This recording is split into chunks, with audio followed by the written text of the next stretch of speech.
আজকে এই বাড়ির একমাত্র ছেলে, জ্যেষ্ঠ ছেলে,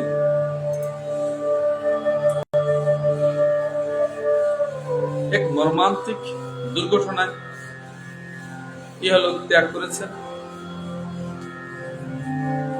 আজ ৪৫ দিন পার হয়ে গেছে। বৈষ্ণবীয় স্মৃতিচারণ হচ্ছে। অবাক করবার বিষয়, মাকে তার একমাত্র ছোট্ট একটি কোলের শিশু সংসার জীবনে জুড়েছে, বেশি দিন হয়নি। এইরকম পরিবেশ পরিস্থিতিতে ওদেরকে জীবনের দুঃখকে সয়ে যেতে হচ্ছে। আমরা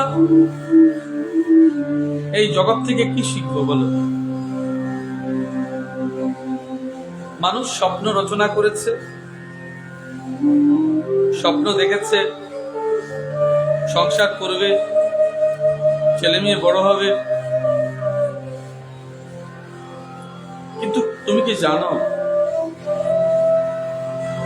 তোমার ভাগ্যে এটা লেখা ছিল মাত্র ৪-৫ বছরের ব্যবধানে স্বামীকে হারাতে হবে। উনি তার পুত্রকে হারালেন ৭-৮ বছর আগে, স্বামীকে হারালেন।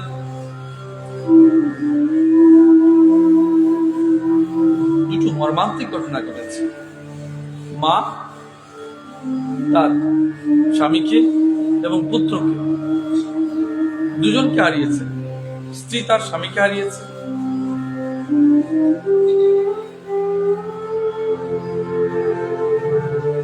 যে মেয়ের বয়স ২৪ পার হয়নি এখনো, হয়তো ওর জীবনটা কি হবে উপায় দেখেছে। এই হচ্ছে আমাদের সংসার জীবন। ভাগ্যকে কেউ জেনে নিতে পারেনি, ভবিষ্যৎকে আমরা বিধাতার কাছে জমা রেখে এসেছি। এই কারণে আমরা প্রত্যেক সময় তোমাদের বলছি, আপন আপন করে আপনার লোককে সানাই বাজিয়ে যখন গ্রহণ করেছ, কত আনন্দ উৎসব ছিল। সেদিন কি তুমি জানতে ওই একদিন সানাই কান্নার রোলে পরিণত হবে? তবু মানুষ সংসার করে, সংসার জীবনে আসে। যদি ভবিষ্যৎ জানতে পারত, নিশ্চিত মানুষ এইরকম আসতো না। আমরা বিশ্বাস করি ঈশ্বরকে, ভগবানকে বিশ্বাস করি। কর্মের যে ভাগ্য আমাদের লেখা আছে, না তুমি পাল্টাতে পারবে, না আমি পাল্টাতে পারবো। আমরা জানি এই জন্মে পিতার সুখ, পুত্রের সুখ, তাদের সঙ্গে জীবন যাত্রা এইটুকু সীমাবদ্ধ ছিল। আর বেশি দিন ছিল না। প্রেম, ভালোবাসা ওইটুকুই তোমার জন্য সীমাবদ্ধ ছিল। অসীম কি হয়েছে? অসীম শোক, অসীম যন্ত্রণা। যতদিন বেঁচে থাকো ততদিন তার স্মৃতি। এই তো শুধু এই জন্মের কষ্ট, এই তো শুধু এই জন্মের কষ্ট। যদি জন্মান্তরবাদ মানো, কত না জন্ম আমরা এভাবে পার হয়েছি। একথা অর্জুনকে ভগবান কৃষ্ণ বলেছে গীতায়, আমি সকল জন্মের খবর জানি অর্জুন, তুমি জানো না। বিচার করে দেখবে, ওই জন্মেও তোমার স্বামী, তোমার পুত্র, তোমার স্ত্রী, তোমার নাতি নাতনি কতজন তোমার জন্য কাঁদছিল, এখনো স্মৃতি দিবস পালন করে মনে করে। তুমি নেই। কে নেই? তুমি নেই। তুমি শুধু এই জন্মের কথা জানো, এই জন্মের সঙ্গীদের কথা জানো, বাকি সব জানো না। এই কারণেই মা তোমাদের আমি বলি, যিনি তোমার সকল জন্মে তোমার সঙ্গে ছিল তাকে কেন রাখো না? ভগবান তোমার সকল জন্মের দ্রষ্টা, স্রষ্টা, সাক্ষী, ভাগ্য বিধাতা, সব কিছুতেই তিনি আছেন, সর্বজন্মে তিনি আছেন। ফল দাতাও তিনি, ভাগ্য নির্মাতাও তিনি, কালটাও তিনি, মৃত্যুর কালটাও তিনি, তোমার শোক সৌভাগ্যও তিনি, দুঃখ বৈরাগ্যতেও তিনি। তাই মা, তাকে বাদ দিয়ে আমরা কি ভাবতে পারি বলো? আমাদের প্রকৃতি এবং স্থূল সূক্ষ্ম সব তত্ত্বেই শুধু তিনি। আমাদের প্রাণ, ইন্দ্রিয়, আত্মা, পরমাত্মা যে তত্ত্বগুলো আমরা জানি, ওই সবই শুধু তিনি। তাহলে আমাদের এই জন্মে শুধু তাকে পাওয়ার জন্যই আমাদের প্রচেষ্টা। এইটুকু যে ওই কোনটাই ক্ষণস্থায়ী, চিরস্থায়ী নয়, সবটাই ক্ষণস্থায়ী।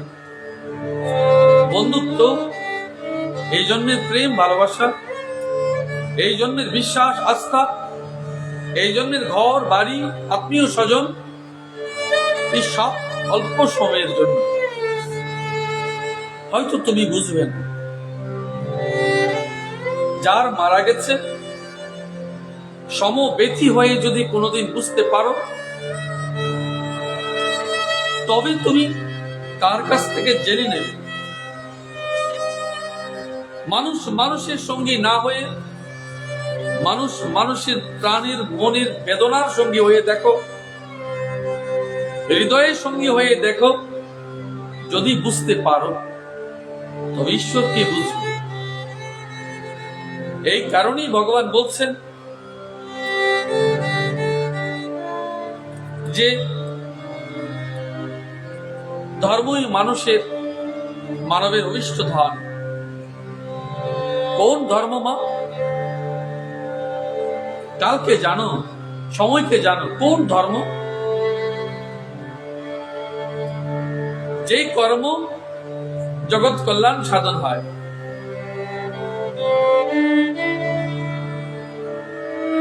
যে কর্ম তোমার আত্মকল্যাণ সাধন হয়, পরোপকার হয়।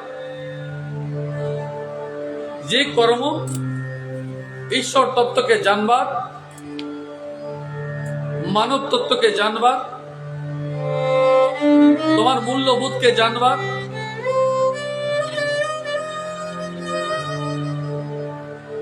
অসহায় দুঃখী মানুষের জীবনের পাশে দাঁড়াবার মানবিকতা, ওই কর্ম সকলকে যেদিন যেদিন বুঝেছ, সেদিন প্রকৃত তুমি ধর্ম করছো। অত্যন্ত ধৈর্য ধারণ করেছ। ধর্ম এই নয় যে শুধু পুজো দিলে ধর্ম হয়। পুজো দিলে, লোককে সেবা দিলে না। তোমার আনন্দ তুমি করলে, লোককে আনন্দ দিলে না। বিচার করে দেখে, এতে তোমার ধর্ম হয়েছে? যে কর্ম লোক হিত হয় না, যে কর্মে আত্মকল্যাণ হয় না তা ধর্ম হবে কি করে বলো? এই কারণে আমার বড় অভিষ্ট, তোমার বড় অভিষ্ট ধর্ম, যেটা ধন বা সম্পদ। ঈশ্বরকে জানা। ঈশ্বর জানবার জন্য কি করবে? ঈশ্বর জানবার জন্য কি করেছ? যেদিন থেকে মনে বৃত্তি হয়েছে ভগবানকে জানবো, কি করেছ? ভগবানকে জানবার জন্য জীবনের যে কয়টি সিঁড়ি দিয়েছ, তাতে তোমার প্রথমে ভগবানকে জানবার জন্য প্রথমেই তুমি তোমার গুরুর কাছ থেকে দীক্ষা নিয়েছ, গুরুর নির্দেশ পালন করবার চেষ্টা করেছ। গুরু কি বলেছে? ভগবান কি বলেছে? ভগবান তো সকলের গুরু, পরম গুরু। কি বলেছে? পরিবারই থাকো, পরিবারে কর্তব্য করো, সকলের সেবা তুমি দাও, অনন্তর নিরন্তর তুমি আমায় ডাকতে থাকো। ভুলো না, ভুলো না, একটি মুহূর্তের জন্য ভুলবে না। কর্তব্য তাদের জন্য, মন তাদের জন্য, প্রাণ তাদের জন্য, সব তাদের জন্য, শরীর তাদের জন্য, কিন্তু আত্মা শুধু পরমাত্মার জন্য। তোমার আত্মা শুধু পরমাত্মার জন্য, বাকি সব পরিবারের জন্য। আমি কালকেও বলেছি, মাতৃঋণ, পিতৃঋণ, দেশ মাতৃকার ঋণ তোমাকে শোধ করে যেতেই হবে। মানব কল্যাণী দেশ মাতৃকার ঋণ শোধ হয়। আত্মকল্যাণী আর তার সেবায় পিতা মাতার কর্তব্য সাধন করেই যেতে হবে। মনে রাখবে, ধর্মের সিঁড়ি, এই সব ধর্মের সিঁড়ি বিনা সেবা এবং কর্তব্যে তুমি কখনো ধর্ম সংযুক্ত কর্মই করতে পারলে না। শুধু স্বার্থপরের মতো যদি নিজ মুক্তি চাও, আমি বলবো তো স্বার্থপরই হয়েছে।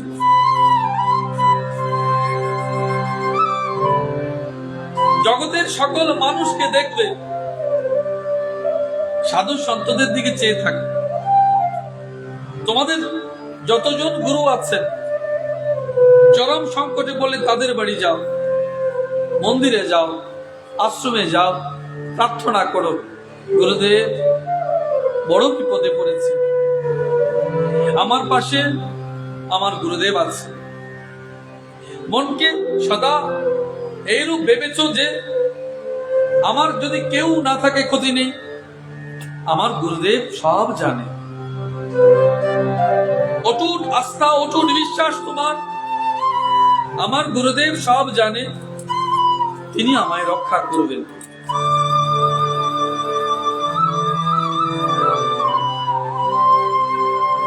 তোমার গুরুদেব তোমায় রক্ষা করবেন, এই আস্থা বিশ্বাস নিয়েই তুমি আশ্রমে যাচ্ছ, মন্দিরে যাচ্ছ। তো গুরুদেব কি বলেছে? এই জগতের সমস্ত লোক সময়ের সঙ্গে সঙ্গে হারিয়ে যাবে, তুমি আত্মকল্যাণ সাধন করো। আমি ইচ্ছে করলে বেঁধে রাখতে পারবো না তোমার পরিবারের, আমার পরিবারের সকল সদস্যকে। ওরা একদিন হারিয়ে যাবে, ওরা একদিন হারিয়ে যাবে, তুমি একদিন হারিয়ে যাবে।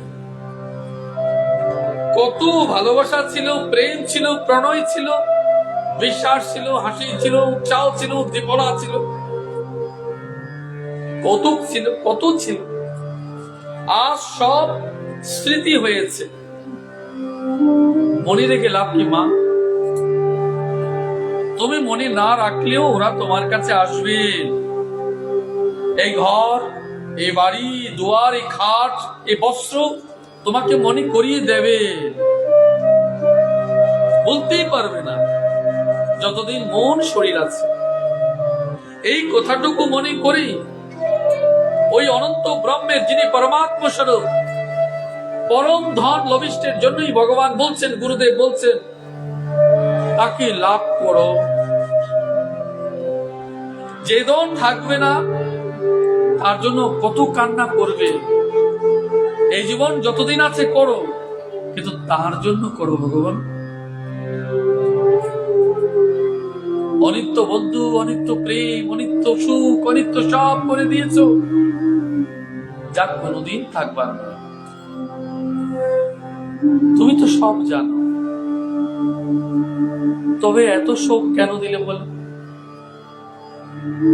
কেন এত দুঃখ দিলে বলো? যদি এই ঈশ্বর, হে কৃপাময়, আমার সকল বেদনা, আমার সকল দুঃখ, আমার সকল যন্ত্রণা তুমি সুখিত,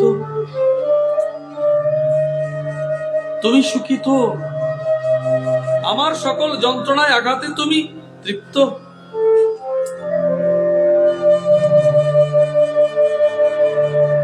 মাই প্রশ্ন করলে ভগবান যেন নীরব হয়ে যায়, কারণ এই প্রশ্ন তুমি তোমার গুরুকেই করেছ।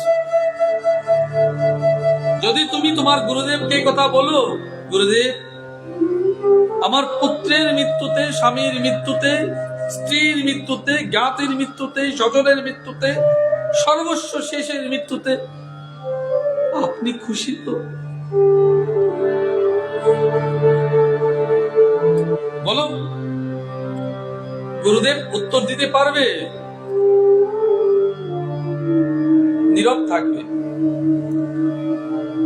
কারণ তোমারই শোকের মাঝখানে উত্তর দেওয়া তিনি বিবেচনায় আনবেন না। এই কারণে মা তোমাদের বলি, তোমরা গীতা পড়ো। সুখে উচ্চমান অর্জুনকে বারবার ভগবান বুঝাতে চেয়েছেন, হে অর্জুন, তুমি না মারলেও ওরা মরবে, তুমি নিমিত্ত মাত্র হো, আমি সব মেরে রেখেছি। মা, জীবন এবং মৃত্যু সময়ের খেলা, জীবন এবং মৃত্যু সময়ের খেলা। এর মধ্যে পরম ধন ভগবানকে লাভ করতেই হবে। তা যদি তুমি করতে না পারো, কি নিয়ে যাবে বলো? কি নিয়ে তুমি তোমার? আমরা যেমন আমাদের সংসার জীবনে ধন সঞ্চয় করি, টাকা সঞ্চয় করি যে ভবিষ্যতের জন্য, তো পরম ধনকে যদি তুমি সঞ্চয় না করো, তো ভগবানের কাছে যাবে কোন সঞ্চয় নিয়ে, কি নিয়ে? ঈশ্বর ধন লাভ করো। আমরা প্রায় সকলেই ওই ধন বিনে চলে যাই। আমরা সবাই ঈশ্বর ধন বিনে চলে যাই। অভিষ্ট লাভ করবার আগে জীবন থেকে বিদায় নিয়ে নেই, কিংবা অভিষ্ট লাভের জন্য কদাপি সচেষ্ট হই না। আজ দুঃখে ভগবানকে ডাকছো, সুখে ভগবানকে ডাকো, ভুলে যাও। দুঃখে ভগবানকে ডাকো, সুখে ভগবানকে ডাকো না।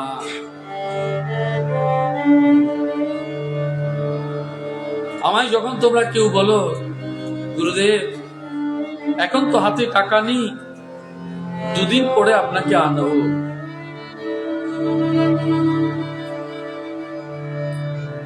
আবার দেখছি তুমি ফ্ল্যাট কিনছো, জমি কিনছো, কত কিছু করছো, তখন তোমার ওই টাকা কোথা থেকে আসে? আর তোমার গুরুদেবকে, তোমার ভগবানকে নাম কীর্তনে, ভাগবত পাঠে, গীতা পাঠে, ওই সবের জন্য তোমার টাকা একদম থাকছে না। তোমার টাকা থাকে না, নেই। এই যে তুমি নেই বললে, ভগবান শুনেছে তো? তো ভগবানকে নেবার জন্য তোমার টাকা নেই। যখন গুরুদেব যায়, ভগবানকে কীর্তনাদি হয়, কিসে টাকা খরচ হচ্ছে? লোককে সেবা দেবে বলে। ওরা একটু প্রসাদ পেত। লোকের মাঝে অসংখ্য জীব, প্রাণী, জীবাত্মা, ভূত, প্রেত, পিশাচাদি সবাই গোবিন্দের নামের প্রসাদ পেত। তুমি তাদের প্রসাদ থেকে বঞ্চিত করেছ, তোমার অট্টালিকা করেছ, তোমার বিষয় সমৃদ্ধ করেছ, তাদেরকে বঞ্চিত করে। গুরুদেব যায় শুধু কি গুরুদেব প্রসাদ পেয়েছে? গোবিন্দের নামে সবাই সেখানে প্রসাদ গ্রহণ করে। আর তুমি বলছো তোমার কাছে নেই। তুমি বলছো তোমার কাছে নেই। তোমরা গীতা দান করবার জন্য, ভাগবত গ্রহণ করবার জন্য তোমাদের কাছে টাকা থাকে না। আমি কি বলেছিলাম মা? রাগ করেছো তোমরা? অনেকবার বলি, এখন আর বলি না। এই 1 মাসের পান, দোক্তা, জর্দা খেও না। পাঁঠার মাংস মাসে যে 4 বার 5 বার খেতে, 2 বার কম খেয়ে না, হয়ে যাবে মা। রাগ করবে না মা, আমি বলেছি বলে এমন উদাহরণ দিতে চাই না আমি। তোমার ঘরে এই সব চলে আসবে, ভাগবত আসবে, গীতা আসবে। তোমার নেই বলে তোমার পিতা তোমার কাছে থাকে না, তোমার নেই বলে তোমার মাতা তোমার কাছে থাকে না, তোমার নেই বলে অতিথি বর্গ থাকে না। একদিন ভগবানও বলবে ওকে দিয়ে তো লাভ নেই, ওর সব নেই। যে মানুষ পিতার জন্য, মাতার জন্য, গুরুদেবের জন্য, ভগবানের জন্য থাকে না, তো ওরা সকলে মিলে একদিন বলে ওকে দিয়ে কি লাভ? ও তো ভগবানের জন্য, গুরুদেবের জন্য, পিতার জন্য, মাতার জন্য, কারোর জন্যই থাকে না। এই সব যোগমায়া তো শুনেছে সব। তো একদিন তোমার আর কিছু থাকবে না। তো তুমি অহংকার করে বলছো আমি রোজগার করছি, আমার টাকা আমি খরচ করব। তো বিচার করে দেখো, একদিন এমন অসুখ করেছে, ও সকল থেকে, জগৎ থেকে বিদায় নিয়েছে। রোজগার করো, তখন মরে ওই পারে করো। আজ এখানে কি হয়েছে? এখন কে রোজগার করবে বলো? এখানে তো হয়েছে, বলো এখানেও করেছে। জানি না ও দীক্ষাটা নিয়েছে কিনা। রোজগার করেছে, ভালো বেতন পেয়েছে, সব হয়েছে। কেন মানুষ মরবার জন্য তরহা করে? দুর্ঘটনা কেন ঘটে? আমি বহুদিন তোমাদেরকে বলি, যখন মানুষ জগতে একা হয়ে যায়, দুঃখ ভাগ করবার লোক না পায়, নিজের অব্যক্ত যন্ত্রণা আরেকজনকে বলবার সুযোগ না হয়ে যায়, জগতে সে নিঃস্ব এবং একা মনে করে, তখনই সে আত্মহত্যা করে নেয়। পরিণাম কি হবে সে জানে না। মা, জন্মান্তরে মুক্তি নেই।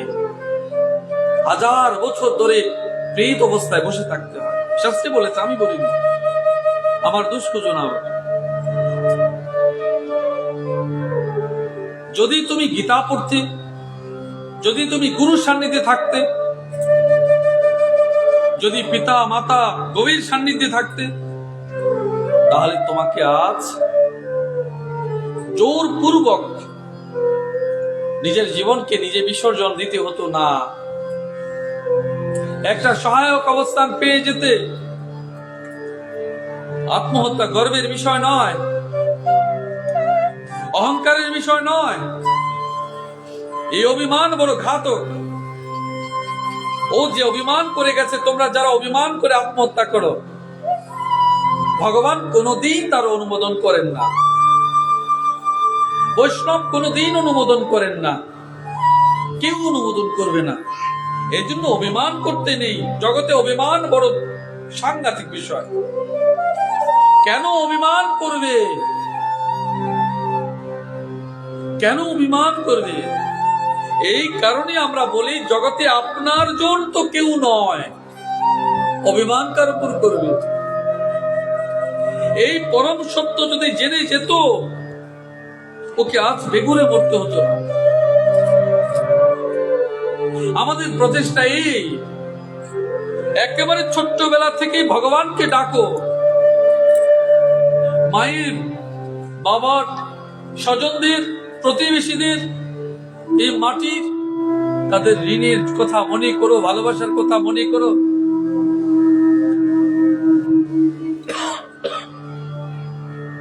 তাহলে তুমি অন্যায় কর্ম করবে না,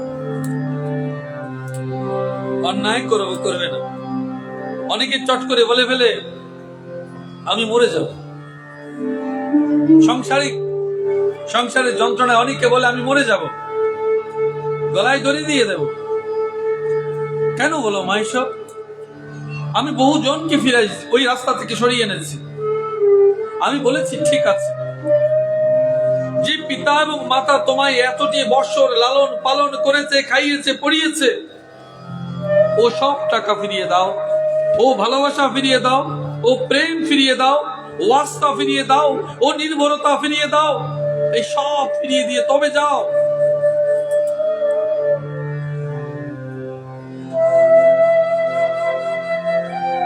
যে অভিমান মানবকে পতন করায়, যে অভিমান পরিবারের সকল সদস্যকে বিনষ্ট করে, সেই অভিমান কেন তোমরা করবে বলো? এই কারণেই আমরা তোমাদের প্রত্যেকজনকে বলি যে ভগবানকে মানো, গীতাকে মানো, ভাগবতকে মানো, যে যার ধর্মকে মানো, এবং সমাজ পরিবারের প্রতি কর্তব্য বোধ করো, এবং নিজের প্রতিও যত্নবান হও।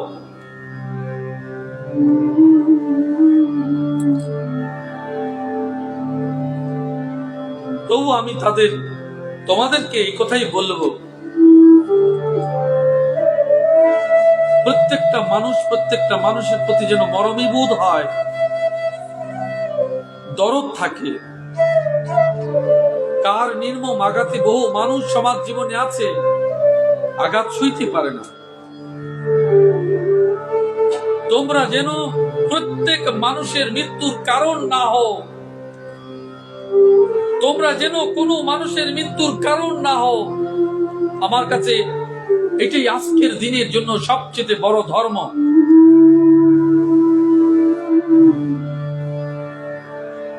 আমার কাছে আজকে এটা বড় ধর্ম।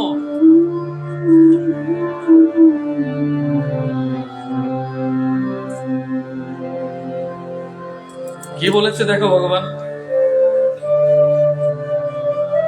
আমি পরমেশ্বরই যোগ্য। নিয়ত যদি ঈশ্বরকে ডাকতে ভগবান ভগবান, তোমরা আমাদেরকে যারা ভগবান ভগবান বলি বোকা মনে করো, বিচার করে দেখো, যারা ঈশ্বর ঈশ্বর বলি বেড়ায়, এবং তোমরা যারা জ্ঞানবান লোক তাদেরকে বোকা ভাবো। আর কিছু হোক না হোক, বেঁচে থাকার জন্য বোকা হয়েই থাকবো না হয়। পৃথিবীর জ্ঞানবান দেশটির দিকে দেখো, ধনবান দেশের দিকে দেখো, তাকিয়ে দেখো গোটা বিশ্বকে। ওই দেশগুলো স্বীকৃত ধন সম্পদ অঢেল আছে, মৃত্যু কেন কমছে না? আত্মহত্যা কমছে না কেন? স্বামী স্ত্রীর বিভাজন কেন কমছে না? তাকিয়ে দেখো। শুধু শিক্ষা এবং শুধু ধন মানুষকে জুড়তে পারে না। মানুষকে জোরবার জন্য চাই মানুষের প্রতি মানুষের দরদ, মমত্ববোধ, সহানুভূতি, তোমার মানবিক মূল্যবোধ, এই সবের প্রয়োজন আছে না। আজকে না হয় আমায় পাগল ভাবলে, ভাবো, আমায় পাগল ভেবে যদি তুমি বেঁচে যাও, তবু আমি মনে করবো যে আমি ভগবানের কাছে একটা কর্ম তো করে এসেছি, যে একটি মানুষকে বাঁচাবার চেষ্টা আমি করেছি।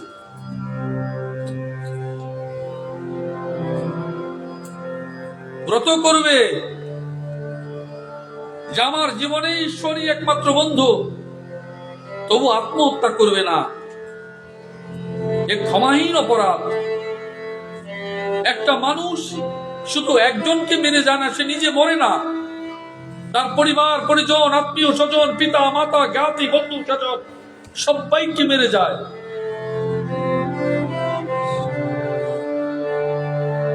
এই দিনটি দেখবার জন্য তোমরা প্রস্তুত থাকবে না। প্রত্যেকটা মানুষের প্রতি মমত্ববোধ অবশ্যই থাকবে। এই জগতে কোনো না কোনো বাড়ি ঘরের ছেলে মেয়ে ভুল করতেই পারে, করেই। ওদেরকে মরবার জন্য তোমরা যেন দায়ী না থাকো। আমি দেখেছি অনেক জায়গায় কোনো ছেলে কোনো মেয়ে পালিয়ে গেছে, তোমরা যা ইচ্ছে তা বলেছ, ওকে বাঁচবার সুযোগ না দিয়ে ওকে মৃত্যুর পথকে ত্বরান্বিত করেছ। ও মরেছে, শুধু ও একা দায়ী নয়, তোমরাও দায়ী থাকবে, সমান দোষে দোষী হবে।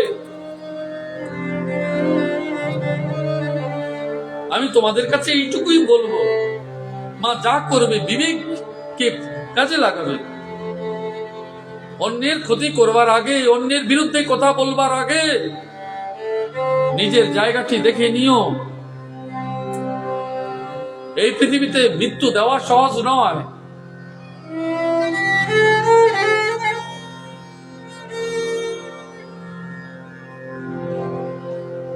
যে কেউকে তুমি মৃত্যুর পক্ষে ধাবিত করতে পারবে। ভুল বলেছি, মৃত্যু দেওয়া সহজ, কিন্তু মা কোন মানুষকে সারা জীবন বাঁচিয়ে রাখার সহায়ক ভূমিকা নেওয়া, বন্ধুত্ব অমর রাখা, তার আমৃত্যু তার সঙ্গ দান করা ও বড় কঠিন কাজ।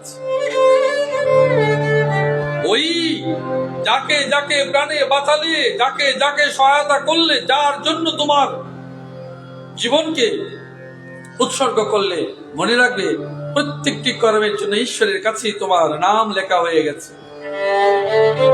তোমার ছেলে মেয়ে উত্তরসূরিতে যারা আসবে, তুমি যাদের জন্য করেছো, ভগবান চতুর্বর্গ করে করে তাদের জন্যই করে যাবে।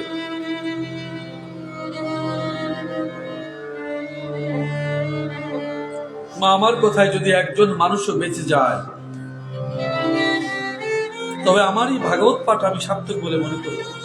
একজন মানুষও যদি বেঁচে যায়,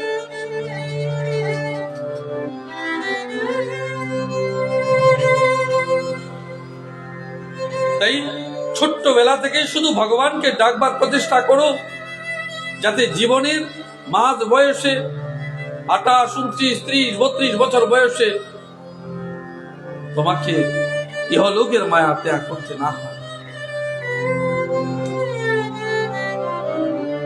ভগবান বলছেন জ্ঞান উপদেশ দানই দক্ষিণা। এই যে ভাগবত কথা, গীতার কথা বলছেন বৈষ্ণবরা, ভাগবত পাঠকরা, বিভিন্ন জন বলছেন, তোমাদের গুরুদেবরা বলছেন,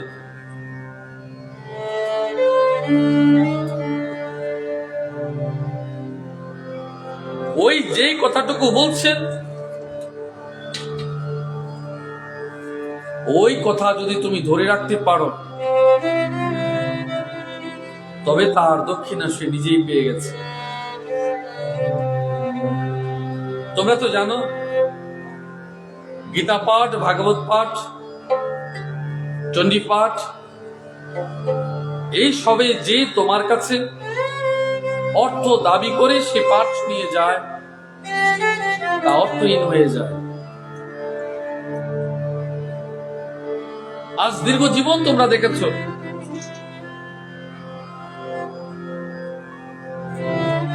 তোমরা আজ দীর্ঘ জীবন দেখেছ যে আমি তোমাদের কাছে ভাগবত কথার জন্য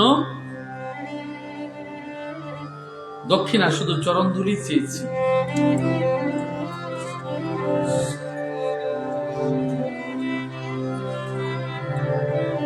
দক্ষিণা শুধু চরণ ধুলি চেয়েছি।